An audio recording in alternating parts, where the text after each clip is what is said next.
first of all, those Oilers fans, they sure like to bookmark tweets and videos that we do. They're just licking their chops to give it to us, and rightfully so. That's fine. But Yeah. my one retort to that is, why did he dick around so much if he was just going to do that? Like, you couldn't think up that deal in July. Like, I just don't really get why he took so long and caused the fever storm that he did, leading us to be like, oh my God, he's leaving. But I guess the Oilers fans have the last laugh. Good for them. We will pick up the McDavid tracker another date. No, it starts today, 998 days. And interestingly enough, McDavid and Matthews could be free agents the next summer or the same summer with the same agent. But I mean, there's so many avenues and angles you can touch on this. I mean, I guess we can start with the fact that nobody saw this coming. I think people thought it was likely he'd re-sign in Edmonton.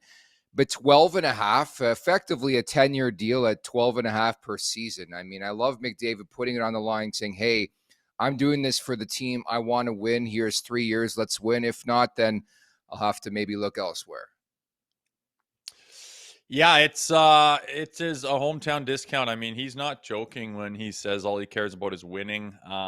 He's what it is a Sidney Crosby contract. He's just following in Sid's footsteps. Sidney's done that. It's a similar AAV when you cross. Like, Sid's been making 8.7 his entire career pretty much, and in that big one that he signed that got them a Stanley Cup, it was about 13% of the cap that Sid was munching on. So there's no doubt in my mind that Connor knows that, looked at that, crunched the numbers, said, where am I at to allow that to happen? And if I take up 13%, obviously there should be enough meat left on the bone.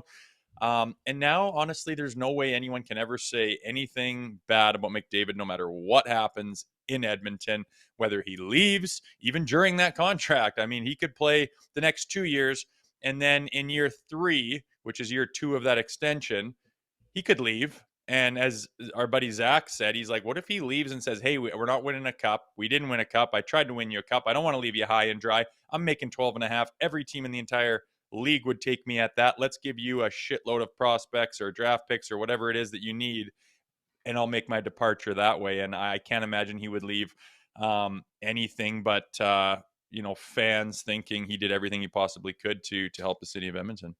Yeah, I think effectively he has launched his exit strategy. I think the fact that he's leaving money on the table and significant money on the table, opening up this window of this season 2 more to say, hey, like, I've saved you guys so much money in cap space. Go out there, make this team better.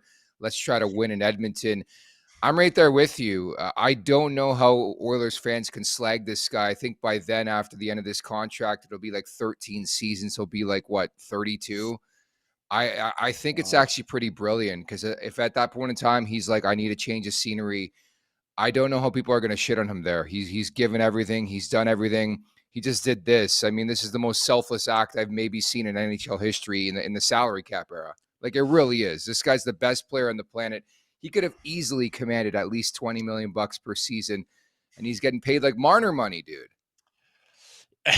Yeah, but why would you do that? Like, with Kaprizov and stuff, a little different. Like, you're a generational talent. I don't know what Connor makes off the ice, but like, how many cars can you drive? How big can your house be? Like, this guy, we know, is cut from a different cloth, where he is singularly focused, and that's on winning, legacy, Stanley Cup, being as good as I possibly can, making the absolute most of his career.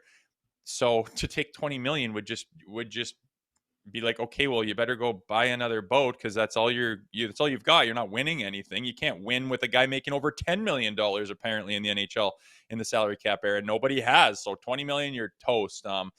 So I understand why he's doing it, and I've never thought that he would ever leave a trail of smoke and ashes when he leaves Edmonton, because they love him there. He's given his heart and soul to them. And I never thought that the end of his time in Edmonton would be tumultuous. And I think this seals the deal now. He's going to try to win a cup there. Whether they do or not is yet to be determined. But when he at some point leaves, and maybe he'll stay there the rest of his career, but I don't see them doing anything but having fond memories of Connor McDavid. He is certainly selfless. The sequence is just so bizarre how he randomly wakes up on October 6th and he gets that feeling he had been alluding to. And then just apparently he just called them, or his agent called and said, "This is the deal. Let's sign it." Like, I think he could have handled it a bit better.